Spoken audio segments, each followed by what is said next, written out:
నాయకులకి, పెద్దలకి, వీర మహిళలకి, పిడుగుల్లాంటి జన సైనికులకి మీ అందరికీ నా హృదయపూర్వక ధన్యవాదాలతో కూడిన నమస్కారాలు. మీ అందరికి ఈరోజు పిఠాపురం తాలూకు విజయం ఇంత బలమైన మెజారిటీ తోటి జనసేనని నన్ను గెలిపించడం కాదు, ఈరోజు మోడీ గారిని కూడా మీరు గెలిపించడానికి మీరు అందరూ అండగా నిలబడ్డారు. పిఠాపురంలో మీరు నాకు ఇచ్చిన బలం రాష్ట్రం అంతా తిరిగేలా చేసింది. మీరిచ్చిన విజయం, భరోసా నన్ను రాష్ట్రం అంతా తిరగనిచ్చేలా చేస్తుంది.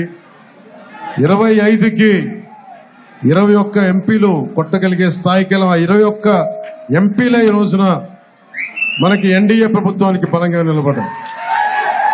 నా గెలిపే అటు ఇటు ఉండుంటే మిగతా రిజల్ట్ నాకు ఎలా ఉంటే తెలిసేది, కానీ నా గెలుపుని గ్యారంటీ చేశారు. ఇక్కడ మీ అందరికీ పేరు పేరున నా హృదయపూర్వక నమస్కారాలు, హృదయపూర్వక ధన్యవాదాలు. పొద్దున కృష్ణరాజు గారు అని చెప్పి బీజేపీ నాయకులు అంటా ఉన్నా, పవన్ కళ్యాణ్ గారు గెలవగానే ఇక్కడికి వెంటనే వచ్చింటే బాగుండేది అని. నేను కేవలం ఒక ఎమ్మెల్యేని కాదు, మొత్తం ఎన్డీఏకి అండగా నిలబడ్డ వ్యక్తిని. నా కుటుంబం నన్ను అర్థం చేసుకుంటుంది, నాకు తెలిసి ఎప్పుడు రావు. బాధ్యతలు తీసుకున్నా. నిజంగా చెప్పాలంటే ఫ్యాన్ లేవు, ఏసీలే ఉన్నాయి, ఫ్యాన్లు తీసేసాం, పక్కన పెట్టేసాం.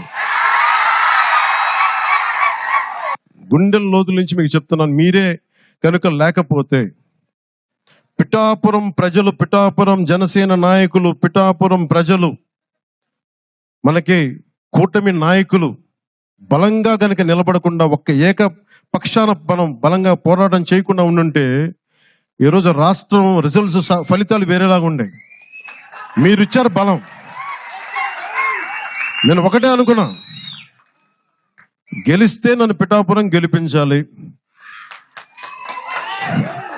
లేదు అంటే నేను ఒకటే అనుకున్నా, పాలిటిక్స్ నుంచి వెళ్ళడానికి కాదు, నేను మటుకు కూర్చోబెట్టి ఆల్మోస్ట్ ఒక బలమైన, ఇంకా ఎప్పుడు పోటీ చేస్తాను లేదు కూడా నాకు తెలియదు, ఆ స్థాయికి వచ్చేసాను. నేనేంటంటే పోటీ చేయడానికి, పదవులు అనిపించడానికి నేనేమనుకున్నానంటే, నా దేశం నాకు దేశభక్తినిచ్చింది, నా సమాజం నాకు బాధ్యతనిచ్చింది, నేను దీనికోసం పని చేస్తా.